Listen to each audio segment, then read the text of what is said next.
Western Europe enters the period that would come to be called the Dark Ages, ushered in by the barbarian invasions and the fall of Rome. But some say Rome does not fall at all. Instead, it moves east.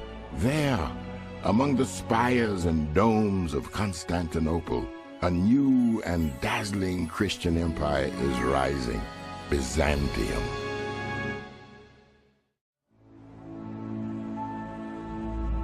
The city of Rome falls to the Goths in 476.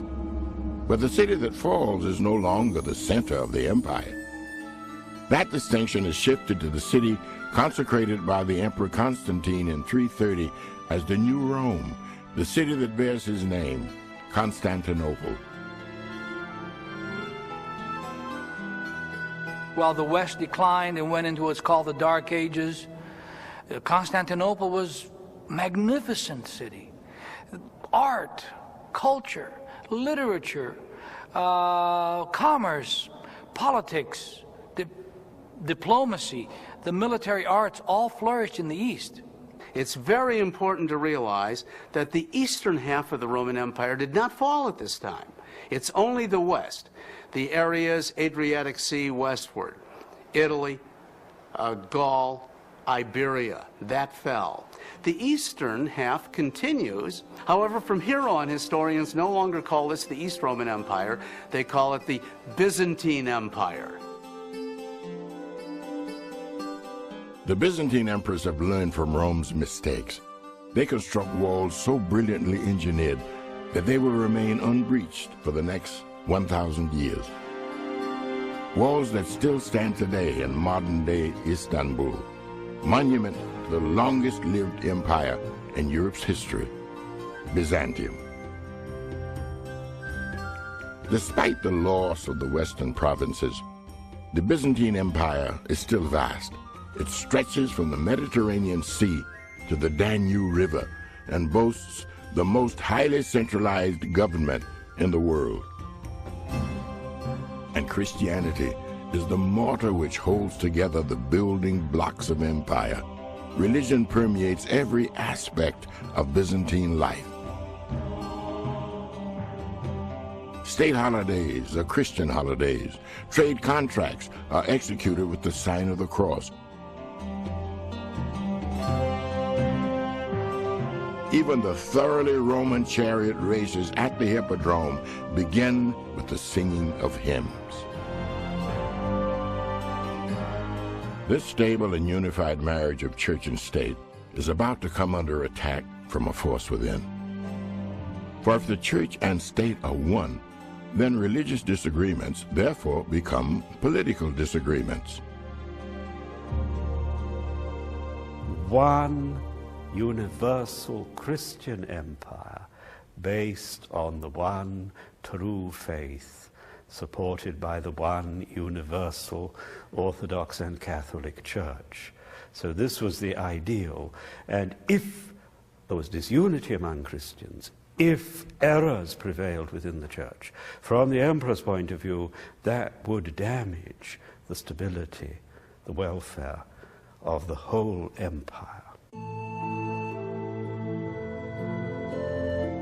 Religious orthodoxy is a matter of national security, just as important to the defense of the empire as the fabled walls around Constantinople. But while the walls stand firm, the Orthodox faith is shaken again and again by the emergence of new ideas. The emperor's duty as Christ's representative, it was his responsibility to maintain the kind of order in the empire as he would think there would be order in heaven. And so his responsibility was to make sure that there was unity, that there was some harmony. But now you had Christians who were fighting one another, who were causing divisions in the empire over church-related things, over theological, Christological issues. Who is Christ? Is he divine? Is he human? These are the questions debated in 7 general or ecumenical councils between the years 325 and 787. The first of these councils was convened by Constantine in 325 AD at Nicaea, when the bishops created the Christian creed.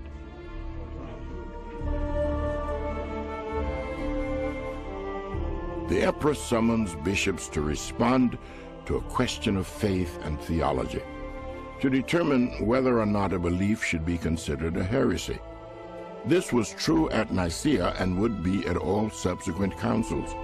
Because church and state are interwoven, heresy is not only believed to imperil the human soul, it is equivalent to treason.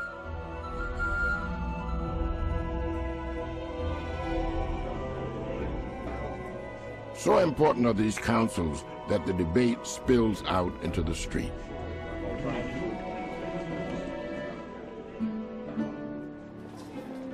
The whole city is full of it. The squares, the marketplaces, old clothes men, money changers, food sellers are all busy arguing. If you ask someone to give you change, he philosophizes about the begotten and the unbegotten. If you inquire about the price of a loaf, you are told by way of reply that the Father is greater and the Son inferior. Gregory of Nyssa. The most explosive outbreak of theological dissent occurs in Byzantium's eastern provinces. By the 5th century, the vast majority of Syrians, Palestinians, and Egyptians hold divergent beliefs about the nature of Christ.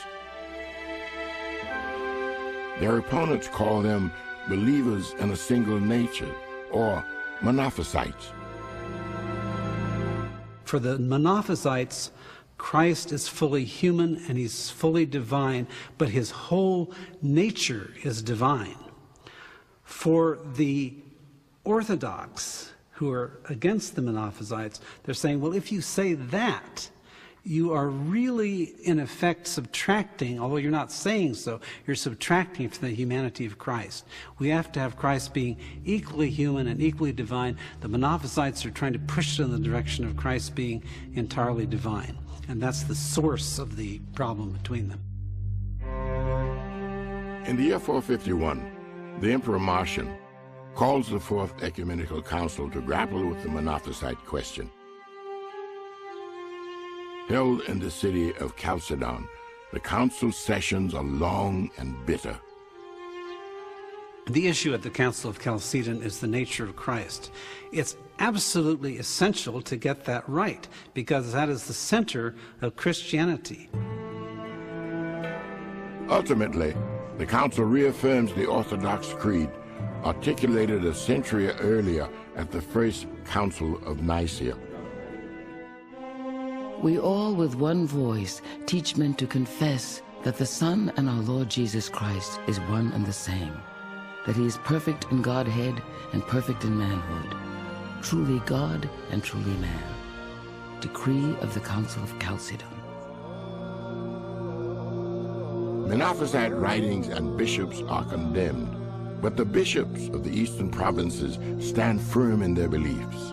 They reject the Edict of Chalcedon, and they pay a heavy price for their dissension. In Syria and Palestine, priests and monks are drawn into the desert, their churches and monasteries burning behind them. Some even die defending their beliefs. Alexandria, the capital of Monophysite Egypt. Thousands of religious refugees pour in from Syria and Palestine. Imperial soldiers follow to enforce the Orthodox creed laid down at Chalcedon. In this atmosphere of unrest and confusion, a young woman arrives in Alexandria, hoping to change her life. She is penniless and alone. Her name is Theodora, and she is about to become the most powerful woman in the world.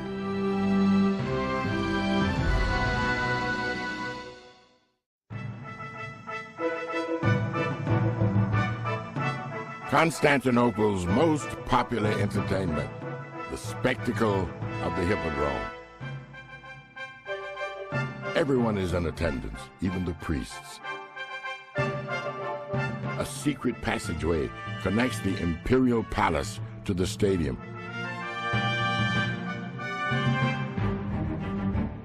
From a private royal box, the Empress and Emperor enjoy the races.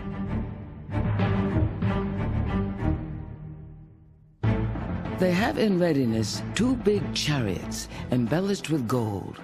To each chariot 4 horses are harnessed, and in them 2 men take their places, dressed in clothes woven of gold. They let the horses go, urging them on. The winner is laden with riches.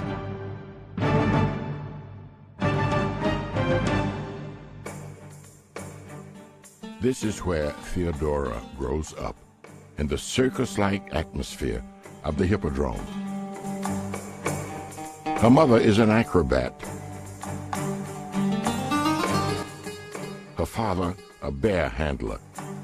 Theodora is very young when her father dies, leaving her to scramble for food among the petty criminals, stable boys, and sideshow freaks of the stadium.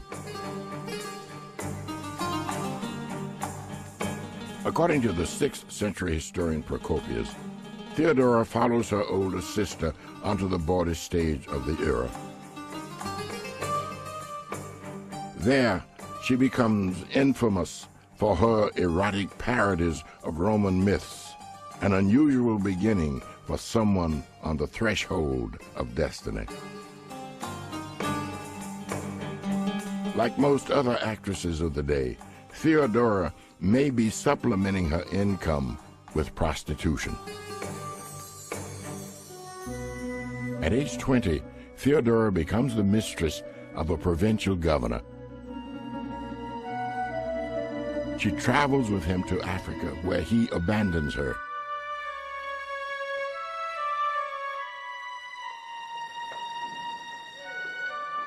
Alone and penniless, she makes her way to Alexandria.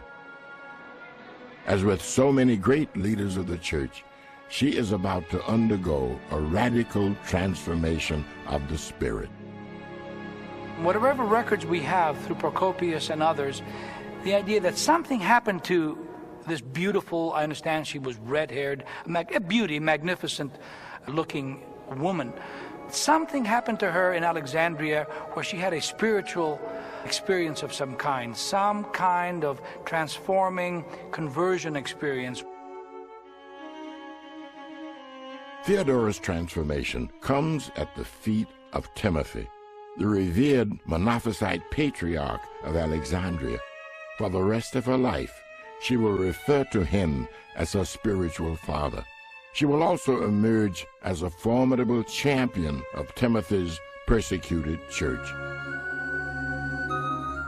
After her conversion, Theodora returns home to Constantinople. She takes simple quarters and makes her living spinning wool. She does not know that an extraordinary fate awaits her. At the age of 22, Theodora meets Justinian, the nephew of the reigning emperor and heir to the throne.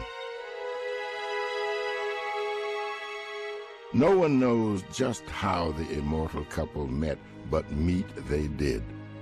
Theodora was about to go from a woman of the streets to the most powerful woman on earth. Justinian falls helplessly in love with her, but can't marry her because senators were not allowed to marry actresses.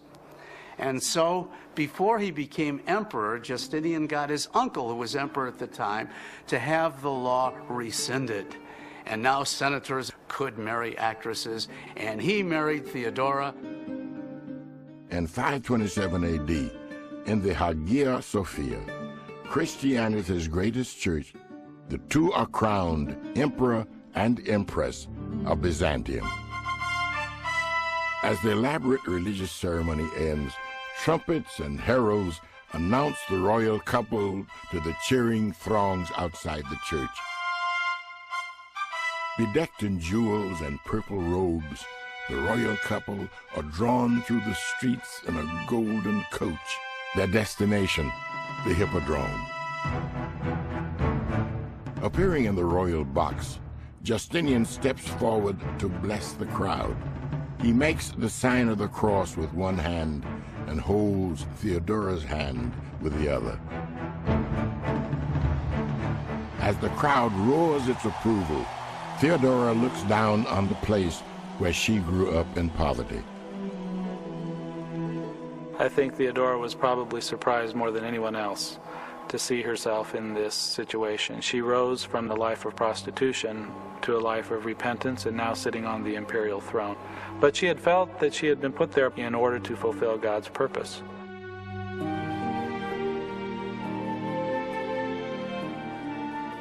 Throughout his reign, Justinian will rely heavily on Theodora. Her hard-won instincts for survival will serve him well. Let me tell you, despite this rocky origin, Theodora turns out to be a first-class empress.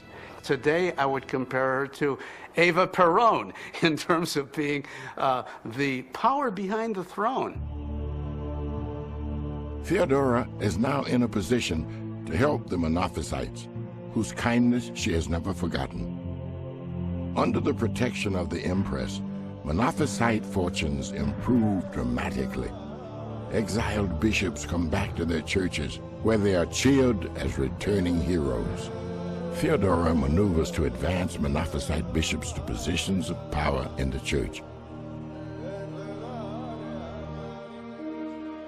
Her greatest coup is when Antimus, a saintly Monophysite bishop, is installed as the Patriarch of Constantinople, a position second only to that of the Bishop of Rome. Timothy and other Monophysite thinkers are invited to the imperial palace to discuss theology with Justinian. He never became a believer himself in one nature, but he did everything he could to mollify the one nature Monophysite believers for her sake. He obviously loved her, and he obviously appreciated her views. While Theodora pursues her religious campaign, Justinian works to realize his lifelong dream to rule an empire of unprecedented glory. In the year 537, he completes the rebuilding of the Hagia Sophia.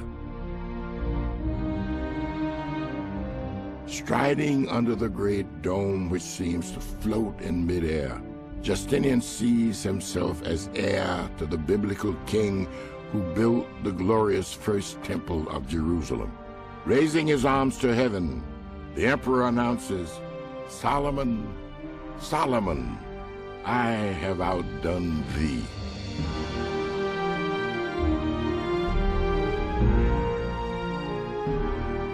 Not only does Justinian sponsor great public works, he orders the codification of Roman law. His Corpus Juris Civilis is a landmark of legal history. And Justinian embarks on a great campaign to reconquer the western provinces lost to the barbarians and return the empire to its former glory.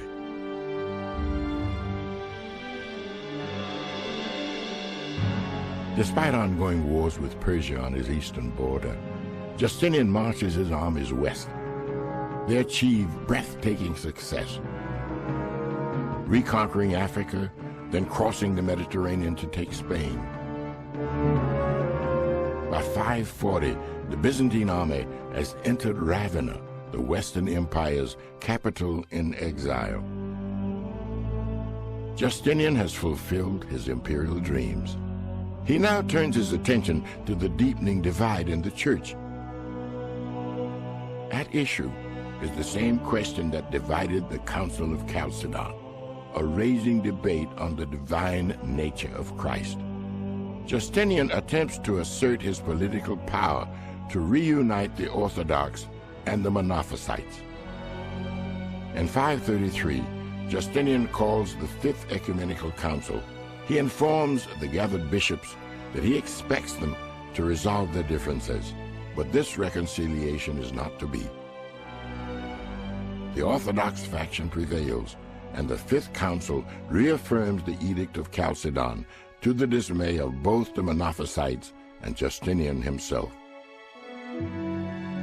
some of those councils actually caused more division than unity.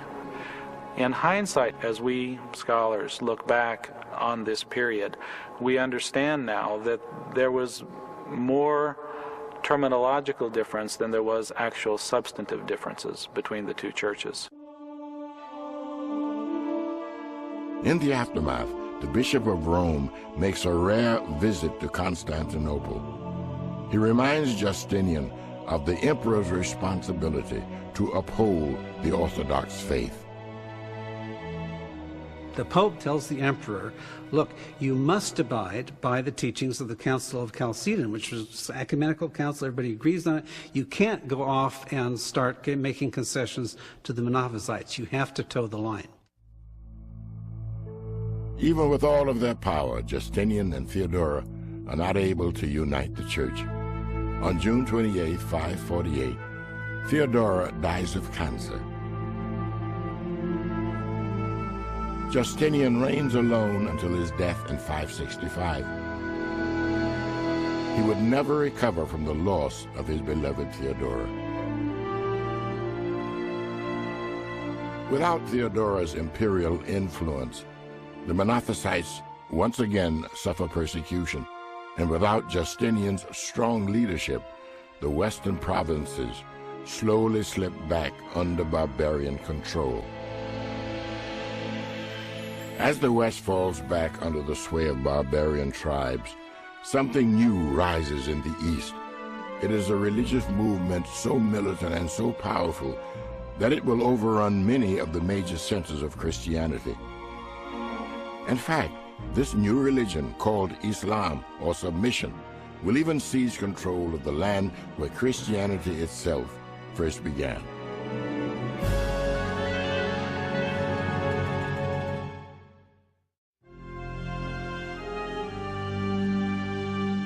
It is now 100 years after the reign of Justinian, and the Christian world remains hopelessly divided over its beliefs.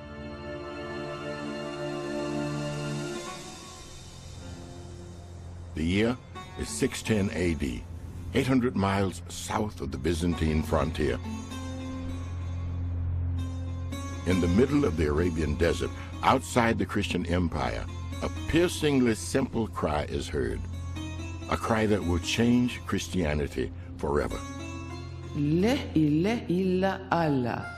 There is no God but God. The cry comes from a 40-year-old man named Muhammad. Yearning for something beyond the pagan traditions of his people, Muhammad wanders the hills above Mecca. Then, one lonely night, he hears a voice he cannot ignore. Proclaim in the name of thy Lord and Cherisher. Proclaim, for thy Lord is most bountiful, who has taught men what he knew not before. Quran 96, 1-5. It is the voice of Allah, the creator of the universe. Muhammad longs to proclaim that Allah is the one and only God, but he fears he will be thought mad by his tribesmen, the richest Arab merchants of Mecca. Muhammad confides his vision only to his wife, Khadijah. She reassures him he is not a madman. He is nothing less than a prophet. You are he of whom I bear witness. There is no God but God, and you are his chosen apostle. With his wife as his first disciple, Muhammad begins to preach to the people of Mecca. He proclaims his revelations in verse, and it is these verses that will be known as the Quran, the holy book of Islam. And so it is that in the vast deserts of Arabia, Islam is born. What began as a small group of devoted followers of Muhammad is today a religion that includes 1 in 5 people on earth. For Christianity, it will be a force to be reckoned with. At first, The monotheistic faith of Muhammad does not appear threatening to Christianity. Muhammad asserts that the Hebrew Bible is the basis for his new beliefs. In the Quran, Muhammad is proclaimed as a prophet in the tradition of Abraham, Moses, and Jesus. The stories of the Islamic holy book recall the familiar stories of Exodus and the virgin birth of Jesus. Yet in the Quran, Jesus is a prophet, not the Messiah, and he escapes the crucifixion. Islam does in fact pose a serious challenge to Christendom. The armies of Islam are about to shake the Christian world to its core.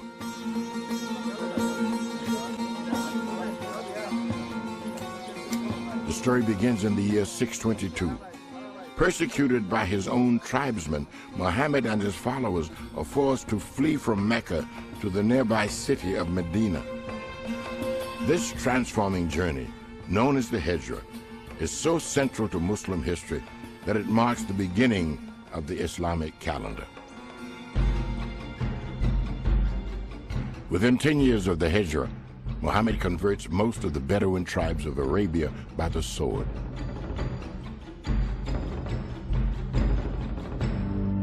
And although the prophet dies in the year 632, within a mere 20 years after his death, his heirs succeed in gathering together the entire Arab world under the cloak of Islam.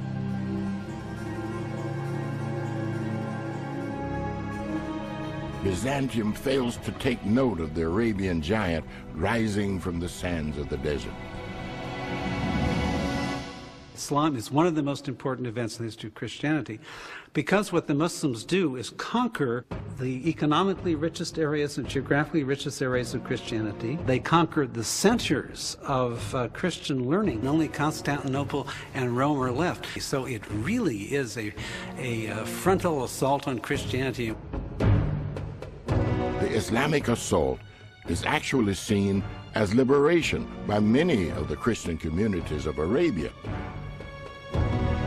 After 2 centuries of persecution by their Orthodox brethren, the Monophysite Christians of Egypt and Syria put up only token resistance when the Arabs arrived at their gates. Ironically, the Monophysites experienced religious freedom for the first time under their new Muslim masters. In fact, the Christian communities of Egypt survive to this day, retaining a separate identity as the Coptic Church.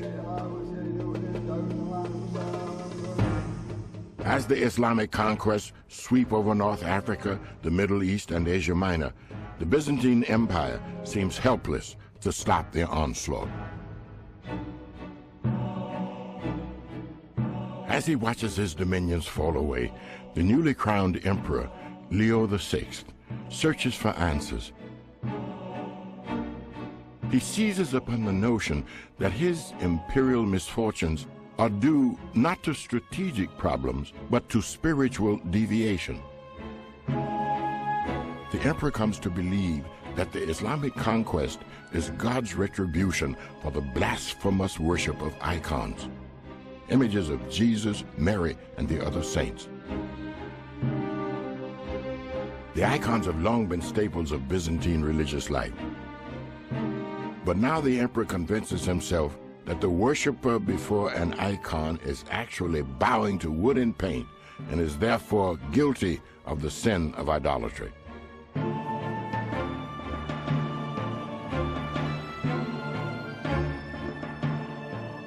Why are the Christians suffering defeat at the hands of the pagans?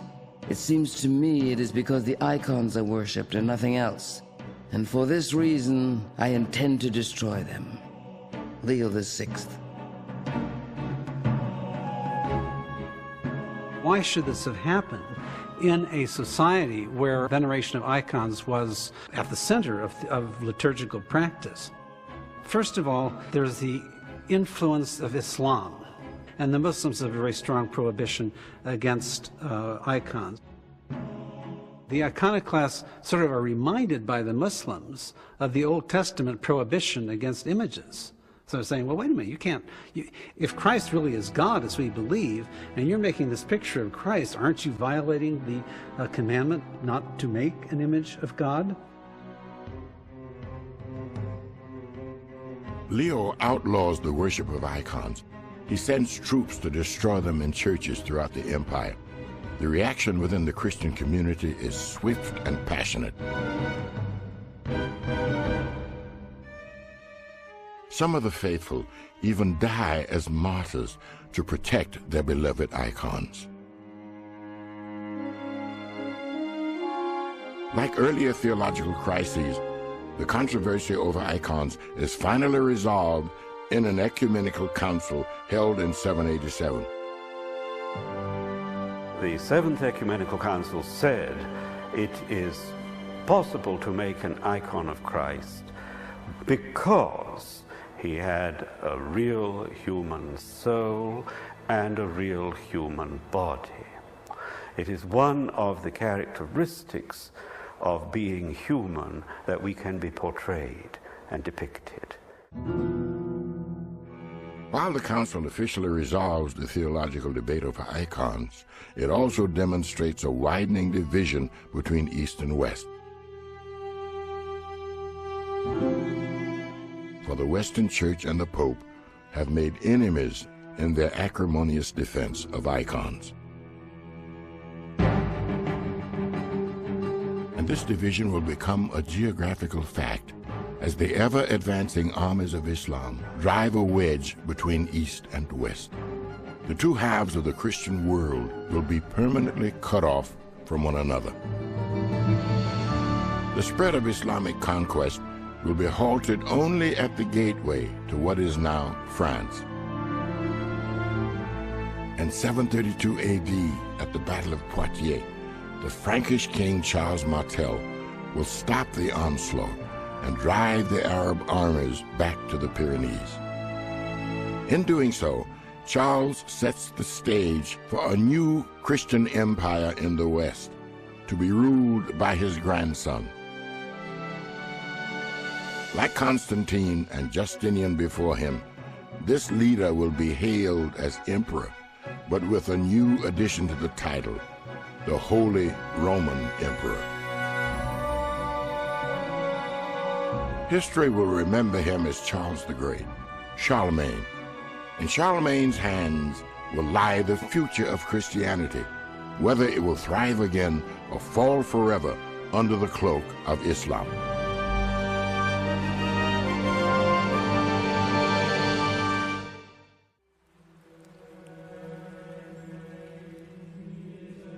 And now the Dark Ages are upon Europe. The years between the fall of Rome and the rise of Islam have not been good to Christianity. From the north, barbarians have burned the last remnants of the Roman Empire. From the south and east, Muslim armies have conquered the great cities of Christendom.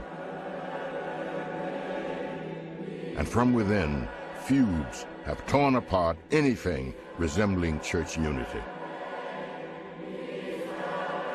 Into this chaos comes now a figure who will be hailed as one of the great champions of Christianity, Charlemagne, Charles the Great, King of the Franks. It is Charlemagne who will rescue the Christian faith. Charlemagne, who will begin to usher out the first 1,000 years of the religion born with Jesus and begin to usher in a bold new millennium for Christianity.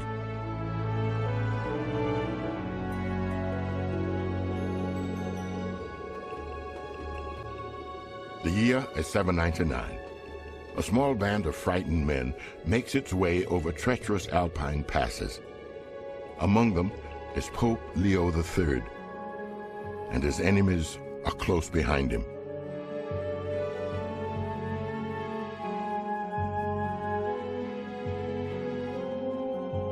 For this pope is escaping a terrible fate. Rivals have attacked him, intending to blind him and cut out his tongue. mutilating him so horribly that he would not be able to continue as pope. Wounded about the face and eyes, Leo is fleeing to seek the assistance of the most powerful man in the West, Charlemagne, king of the Franks. With each step Pope Leo takes towards Charlemagne's court in the West, a part of Christian history moves away from imperial Byzantium in the East, the center of the faith for the last 400 years.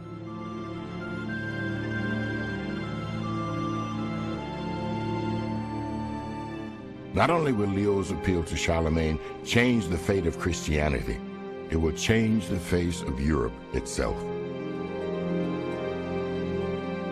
The story of Pope Leo's flight across the Alps and the road to a new Christian empire actually begins 4 centuries back in the rubble of Western Rome.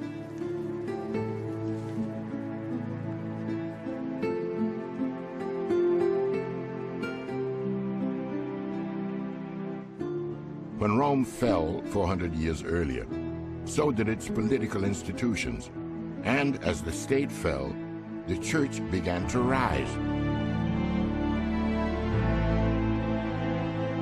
At this time, the church becomes the only remaining source of unity. Its monasteries and missionaries spread out to the furthest reaches of what once was the Western Roman Empire.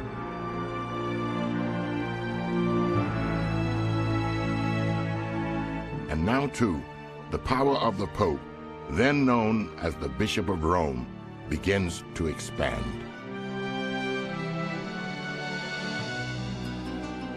The Eastern Church in Constantinople looks uneasily upon the rise of papal power in the West. For the Bishop of Rome states that he, as the direct successor of Peter, is the true leader of all Christendom, not just in the West, but in the East as well. According to Rome, this authority stems from none other than Jesus himself when he declared Peter the leader of all the apostles. Jesus said unto him, Thou art Peter, and upon this rock I will build my church, and whoever thou shalt bind on earth shall be bound in heaven. Matthew 16:18. It is a clear challenge to the power of the Eastern Church, as if a gauntlet has been thrown.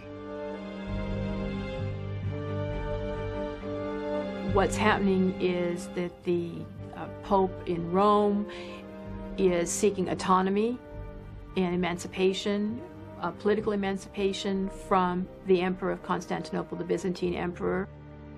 What you have already in the 8th century is the beginning of a schism, that takes place not on the religious level, but on the political level. The Western Church is going to go off and create its own political center of gravity over against the Eastern Church.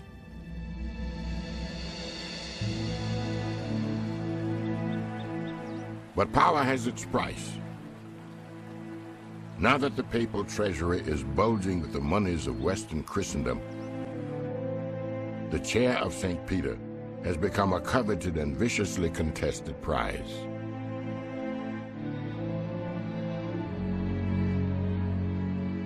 The noble families of Rome begin to vie with each other to place a candidate in the chair of St. Peter. Rival factions make and unmake popes.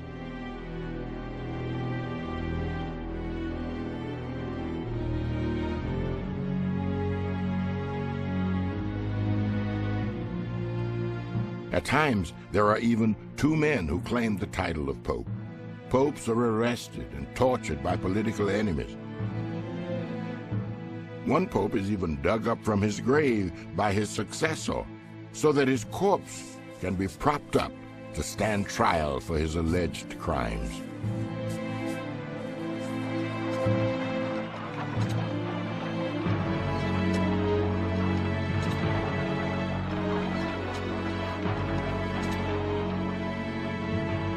And so it is that Pope Leo III finds himself fleeing across the windswept Alps.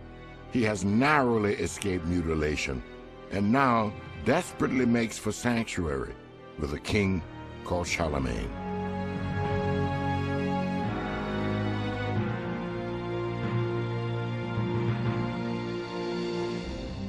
Charlemagne, born in 742, he is crowned the ruler of the Frankish kingdom at the age of 26. As king, he will come to be called Charles the Great, in French, Charlemagne.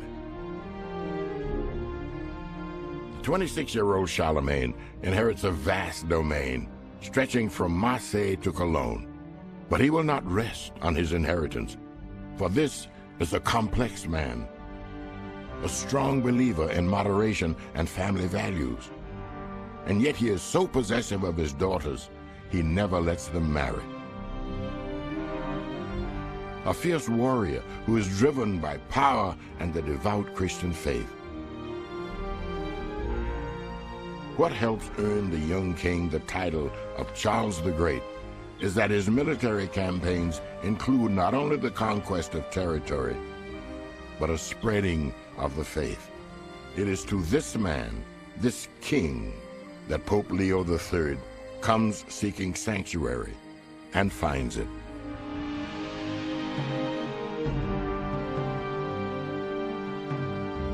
In December of the year 800, Pope Leo III joins Charlemagne at the head of an army marching into Rome.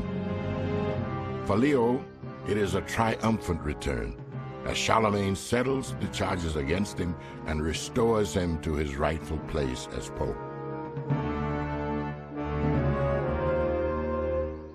On Christmas Day, Charlemagne kneels before the high altar at the Basilica of St. Peter to give thanks for his victory. 800 years after Jesus spread the word in the hills of Galilee, a new Christian empire is about to rise from the dark ages of Europe.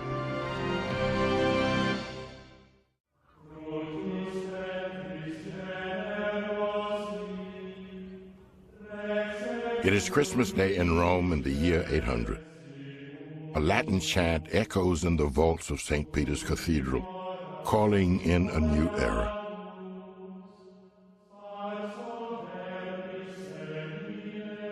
It is the first time in more than 300 years that an attempt is being made to restore the Roman Empire by crowning a new emperor.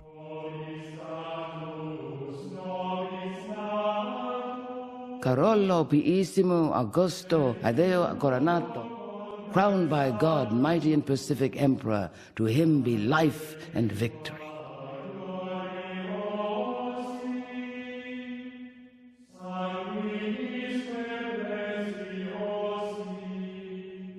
As so often occurs in history, what is essential in this moment remains invisible to the eye.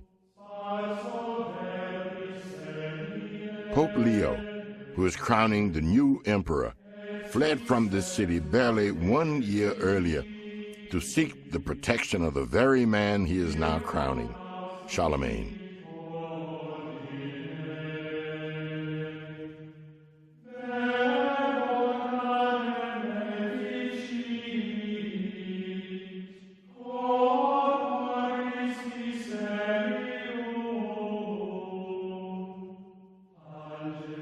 And so it is that this coronation marks the new dawn of a struggle for power between church and state.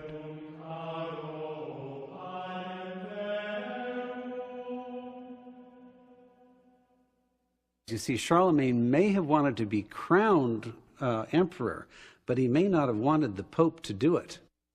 So the Pope, Pope Leo, may have known that Charlemagne was going to get the crown and thought, how do I establish my symbolic authority over the king?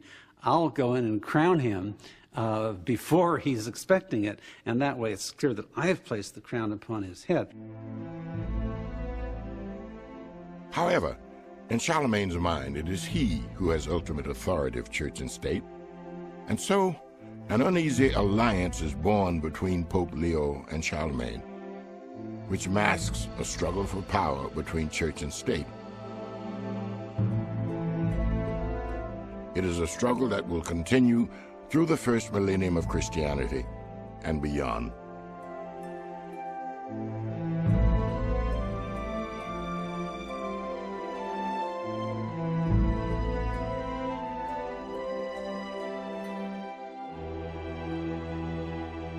But the political waters run deeper here, for the coronation of Charlemagne also heralds the renewal of another struggle, a struggle not only of power, but of faith. For when news of the coronation reaches Constantinople, a line is firmly drawn between East and West. In Byzantine political theory, the emperor is the icon of God on earth, the living image of God. As God rules in heaven, so the emperor rules on earth. Now, a consequence of this is there is only one God in heaven, so there can only be one emperor on earth. The Byzantines, when Charlemagne declared himself Holy Roman Emperor, had himself crowned as such in Rome, saw this as an act of schism. There couldn't be two co-equal emperors on the Byzantine theory. In Rome, the potential strife between East and West, and the potential strife between church and state, is put aside for the moment as Charlemagne and Pope Leo pursue their common vision to unite Europe under Christ. The idea was you established a united Christendom, at least in the western part of Europe, with the Pope and the Emperor ruling it together, ruling it in cooperation. In Charlemagne's mind, the Emperor would be a little bit more important than the Pope, but the Emperor and the Pope would work together, and they would unite all of the Christian kingdoms of the West, and then they would convert the pagan kingdoms too and bring them into this united Christian Europe.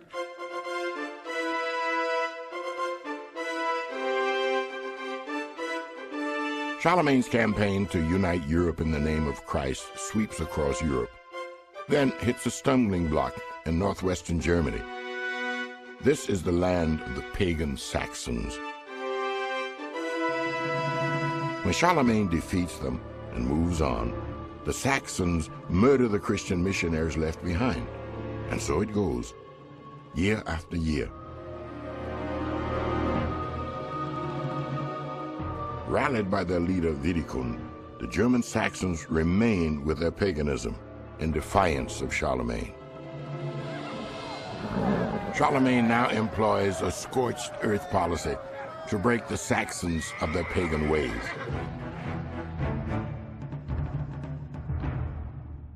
He marches an army from one end of Saxony to the other, burning fields, destroying villages, and forcibly relocating much of the population.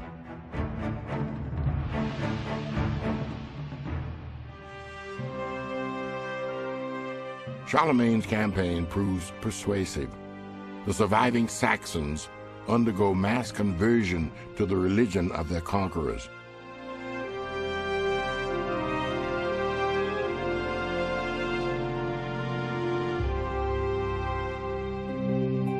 Even Widikun, the once defiant rebel chief, is baptized, with Charlemagne himself standing in as godfather. 20 years of unending warfare have given Charlemagne a unified Christian empire that stretches across much of Europe. He now sets out to provide his people with a more complete understanding of Christianity. Charlemagne took his role as head of the French church very seriously. For example, he went out across the country and heard some of the sermons being delivered by some of the peasant preachers, and he was very much disillusioned. And so what he did was to have sermons prepared a week ahead of time and would pass these out in the countryside. Not satisfied with merely preparing sermons for the masses, Charlemagne also establishes a center of learning for the clergy. It is the court school at Aachen, located to the west of what is now Bonn, modern-day Germany's capital city. The idea was to establish a central place for the training of bishops. For Charlemagne and his advisors, it was extremely important to have bishops throughout the empire who knew their theology, who could preach to the people, who could help establish Christian ideas. And the school under Charlemagne did succeed in training very able clergy who then went on to be bishops and who set up schools throughout the empire.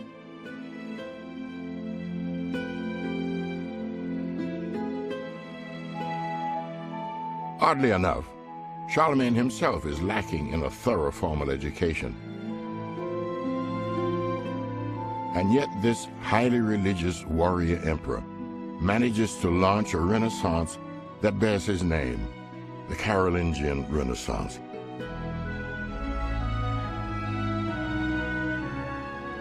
It is born more than 500 years before another renaissance is to emerge in Italy.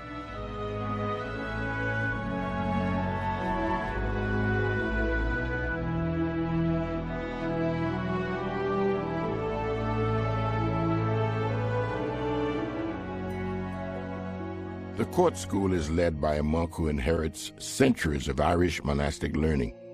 His name is Alcuin of York. At the school, Alcuin presides over the scriptorium, which employs 40 scribes in copying manuscripts.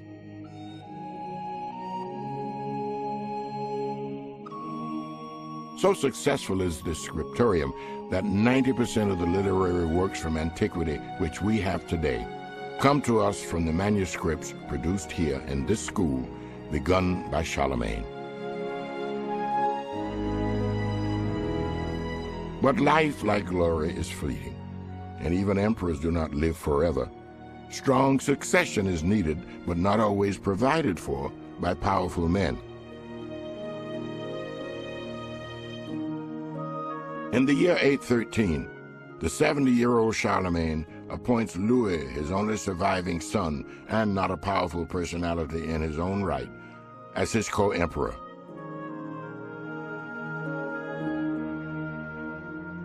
The power shared by church and state remains in delicate balance. For the coronation of his son Louis, Charlemagne sees to it that the Pope is not invited to participate in the ceremony.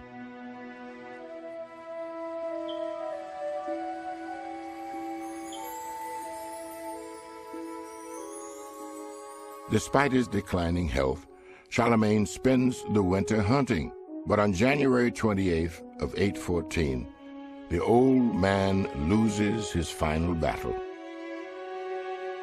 In The Life of Charlemagne, the writer Einhard tells how a saddened and grateful empire buries its leader. His body was carried to the church amid the greatest lamentation of all the people. He was buried there the same day that he died, and a gilded arch was erected above his tomb with this inscription: "In this tomb lies the body of Charles the Great and Orthodox Emperor, who gloriously extended the kingdom of the Franks and reigned prosperously for 47 years.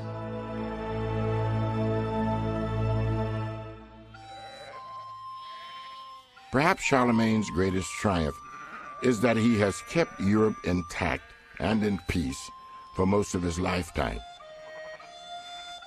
And perhaps it is his greatest tragedy that he did not provide sufficiently for the ongoing peace and security of the empire he left behind. As happened with invading Celtic warriors a few centuries earlier, a new threat now comes from out of the north.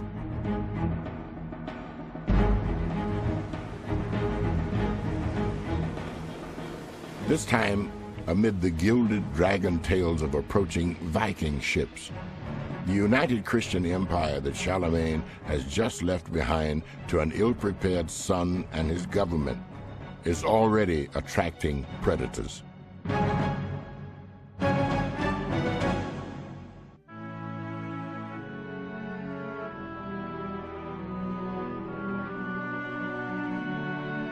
It is the early 9th century. The faith of Jesus has spread far beyond its roots in the Holy Land, to Byzantium and Asia Minor, and to most of Europe beyond. It is a peaceful, united Christian Europe that Charlemagne has just left behind as a legacy.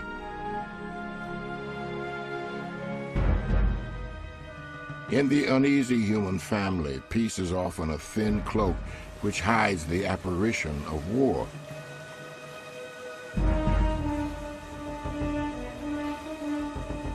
The first warning would have come from the northern horizon. Perhaps it was the flash of light on a bright sail, or the sound of hundreds of chanting warriors, their oars breaking the water in ominous rhythm. They came from the sea, heathens. They plundered and they murdered. Some of the brothers were carried off. Blood flew in the altar. Christians were trampled underfoot like filth in the streets. English Mark, 793 AD.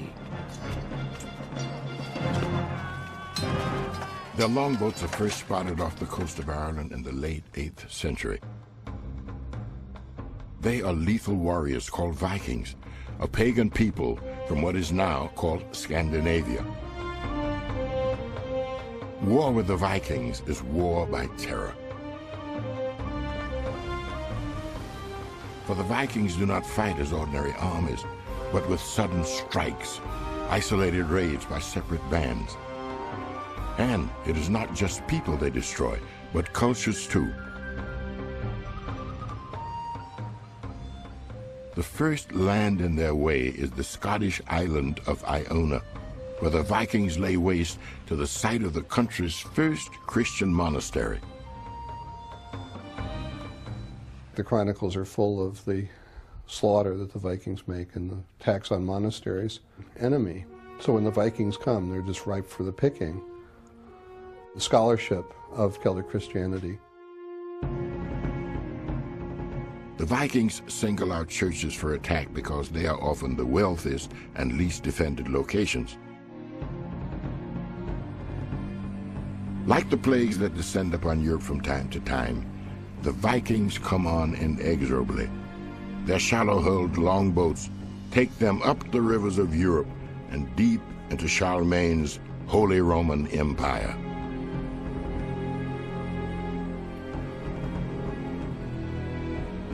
At this dark hour, there is no one strong enough to stop them. Charlemagne's son Louis has left the empire to 3 competing sons, each unhappy with his inheritance. They have weakened the empire with their infighting. Taking advantage of this disarray, the Vikings attack Paris on a frozen Easter day in 845.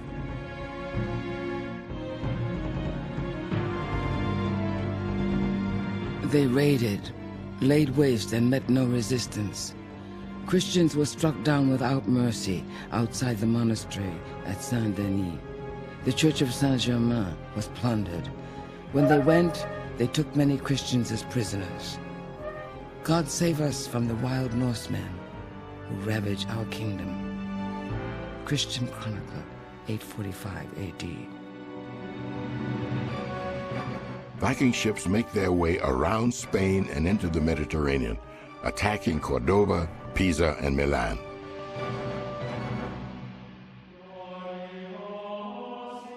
To some Christians in Europe, it must have seemed as if the bloody Viking triumphs are nothing less than God's abandonment. But, as so often happens in the darkest of times, many Christians now find faith. A faith found in the heart, if not yet in the evidence. For this dark 9th century also sees a bright renewal in belief. Belief in the power of relics. Belief in the power of saints. And as would happen once again 1,000 years later, belief in the comfort of a loving mother. After all, the Christian tradition has, from its beginning, was almost entirely a male tradition. So there had to be a female presence in it someplace, a powerful female presence. And so Mary, the mother of Jesus, became that presence.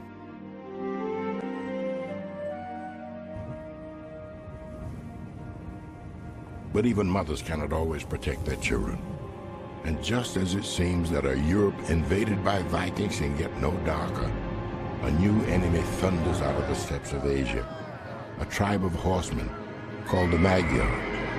In the year 896, the Magyars descend on Central Europe with unparalleled fury.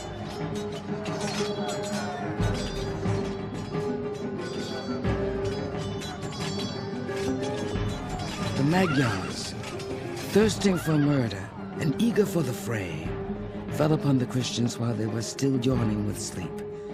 Some indeed were awakened by arrow points before they heard the cries of battle.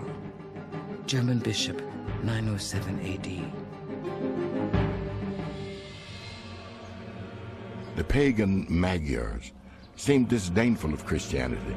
They burned churches and monasteries in every town they attacked. To the invaded population, this feels like an assault on Christianity itself, or perhaps the beginning of the end of the world.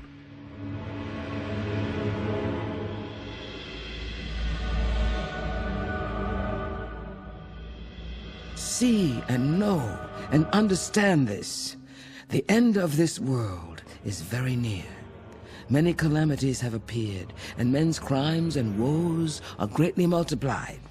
From day to day we hear of monstrous plagues and strange death throughout the country. Nation riseth against nation. We see wars caused by iniquitous deeds. The Almighty will bring this world to an end. 10th Bickling Homily, 797 AD. This violent apocalyptic imagery is inspired by the book of Revelation. Surely now, as pagan hordes overrun Christendom and the year 1000 approaches, surely now, doomsday is at hand.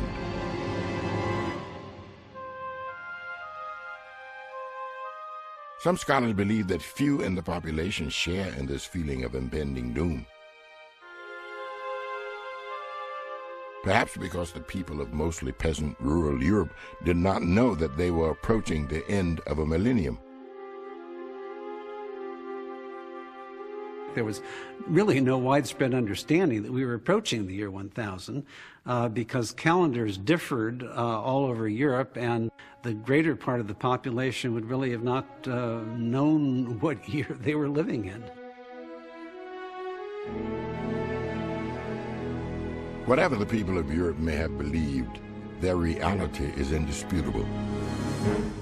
Coastal regions from Ireland to Italy faced deadly raids from Vikings, and Central Europe from Magyar horsemen.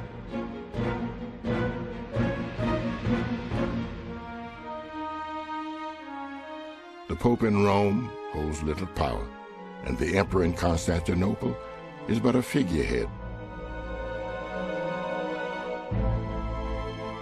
The United Christian Kingdom, which once was under Charlemagne, is now in mortal peril of being scattered to the four winds.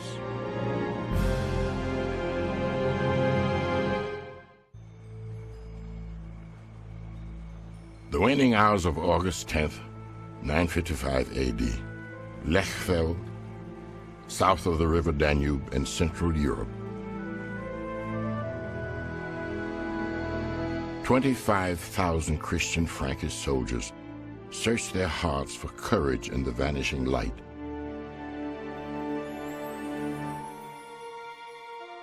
They face a line of pagan Magyar cavalry, which outnumbers them almost 2 to 1.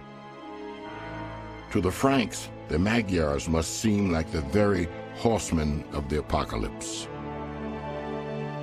And out came another horse, bright red. Its rider was permitted to take peace from the earth, so that people would slaughter one another, and he was given a great sword. Revelation 6:4. The pagan Magyar horsemen believe the battle with the Christian Franks is already won. There is no one like us. The earth will not open up to swallow us. The sky will not collapse to crush us. We cannot be stopped. Magyar boast.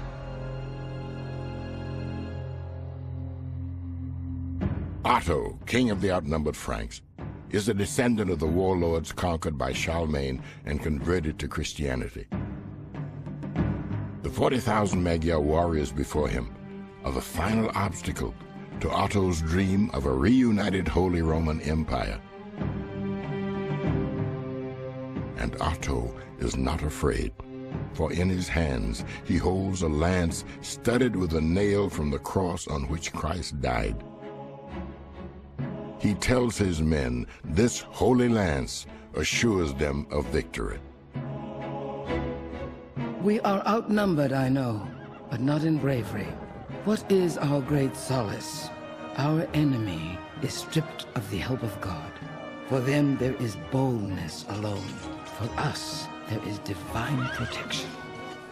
Otto the Great, 955 AD. Otto gives the order to charge. The 25,000 Frankish knights clash head-on with the 40,000 Magyar horsemen in a brutal battle of lance, shield, and sword. Otto's faith is not misplaced. His badly outnumbered troops crush the Magyar cavalry. The Franks now seek revenge for 50 years of Magyar abuse. Legend has it that only 7 mutilated Magyars out of 40,000 soldiers are allowed to live, and only so that they may bring the tale back to their people in what today is Hungary.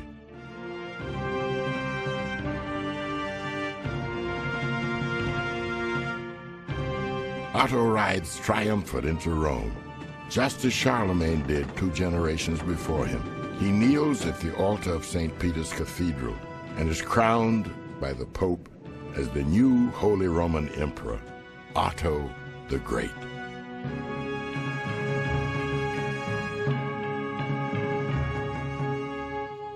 But Otto, the devout Christian warrior who once held a holy lance in the battle against the Magyars, soon becomes disillusioned with the Pope.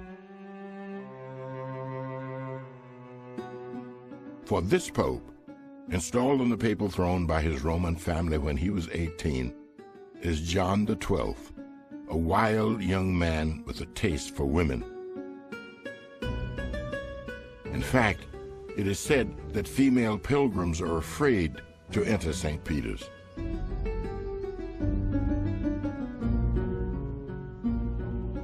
Women fear to come and pray at the threshold of the holy apostles, for they have heard how John, a little time ago, took women pilgrims by force to his bed, wives, widows, and virgins alike. Report to Otto I.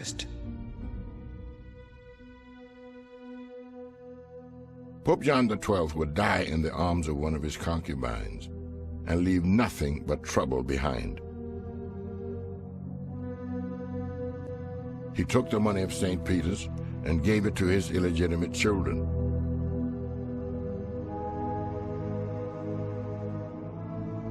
He let the churches of Rome fall into disrepair, and as the churches decayed, so did the papacy.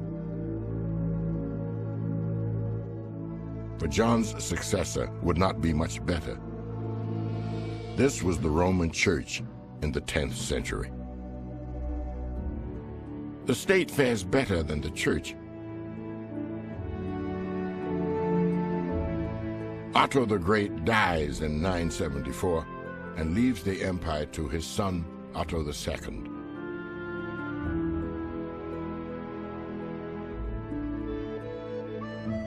Like his father, he is also passionately involved in the affairs of the church. In fact, by seeing something others could not see, Otto II will help restore the church to its eminence. For Otto is able to look beyond the modest exterior of a scholarly monk and see the greatness within, the greatness of a future pope.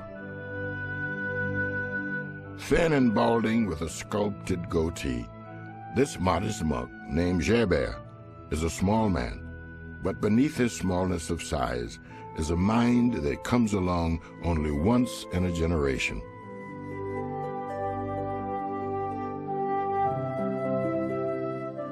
Geber, a Christian, received much of his education in Islamic Spain. Spain is where he studies algebra, astronomy, medicine, and poetry. Eventually, this quiet and brilliant man will develop a steam-powered church organ and invent the world's first pendulum clock.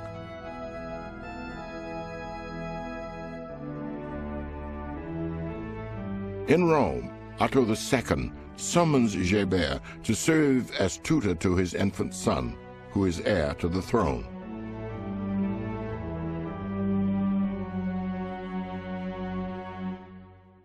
The young boy grows to manhood and becomes the Holy Roman Emperor Otto III. It is this Otto that turns to Geber, his childhood tutor.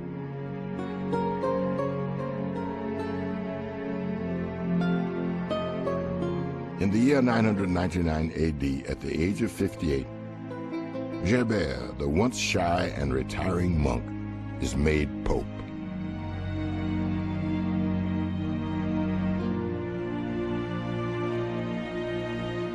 As if destiny itself is calling him, Geber carefully selects his papal name, Sylvester II.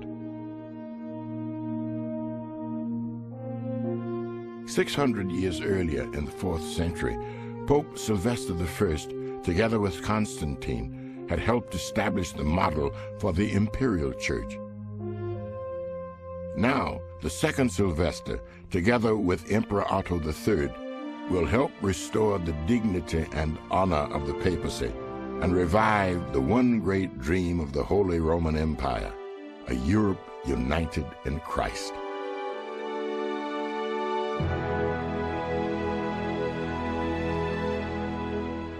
For the first time since the coronation of Charlemagne in 800, the ideals of Charlemagne begin to get realized. We have, for the first time in more than 2 centuries, the development of a very powerful papacy, a series of very important and powerful popes, and at the same time, a series of very important and powerful emperors.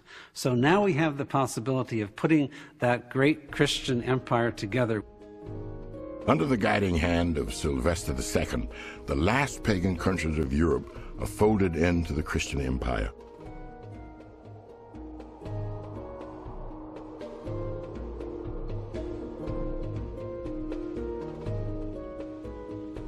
On Palm Sunday, 999, just 44 years after the Magyars were defeated at Lechfeld by Otto III's grandfather, Sylvester presents a Christian crown to the Magyar warlord king, Stephen of Hungary.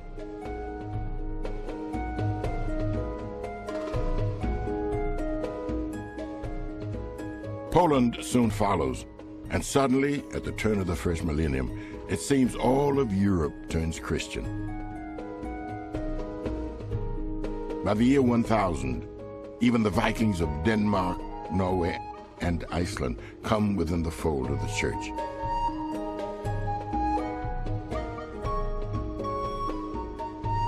In Byzantium to the east, Christianity also makes stunning progress as the first millennium draws to a close.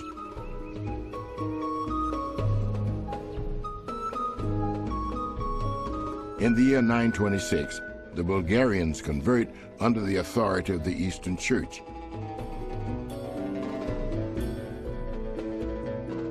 In 974, it is the Serbians.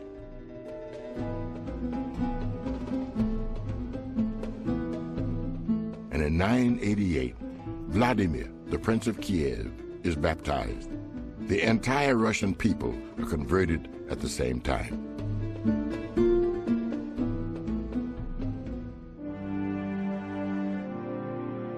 The year 1000 approaches, and all of Europe and Russia have converted to Christianity. The message of Jesus has been proclaimed far and wide. To some it feels as if God's kingdom on earth is soon to be established, just as some will feel it at the close of the second millennium and beyond. Now, at the end of the first millennium, it is not to be. Christendom, it would seem, has conquered its last threats, but two age-old conflicts remain. First, the long-simmering conflict between West and East, Rome and Byzantium, comes to a head as the leaders of each church excommunicate each other when reconciliation cannot be reached.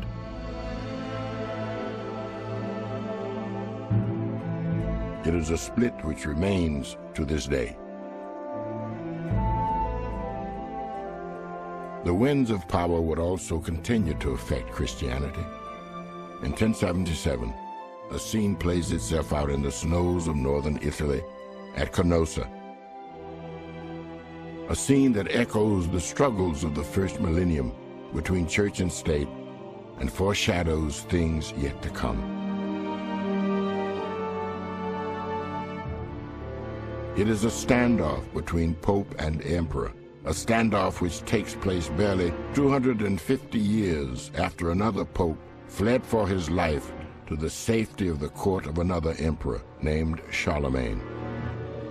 Now, Pope Gregory VII and Holy Roman Emperor Henry IV have reached a standoff over who has the ultimate right to appoint ecclesiastical bishops.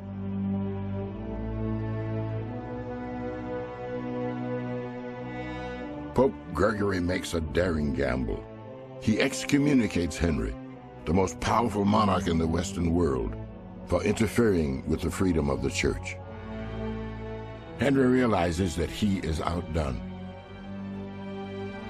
For 3 January days, the monarch kneels barefoot in the snow outside the Pope's castle.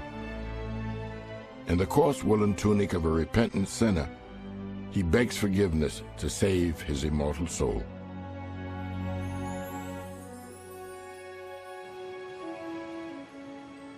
What shall it profit a man if he shall gain the whole world and lose his own soul? Mark 8:36.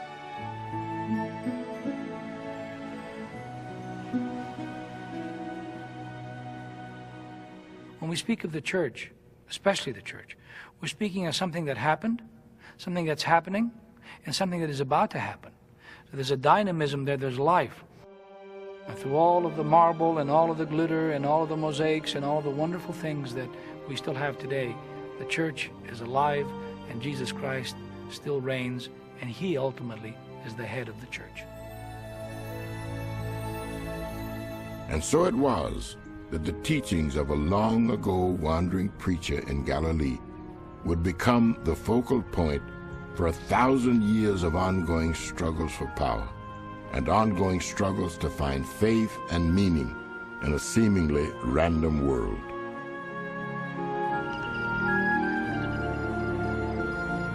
Look at the birds in the sky. They do not sow or reap or gather into barns, yet your heavenly Father feeds them. Are you not worth much more than they are? Matthew 6:26.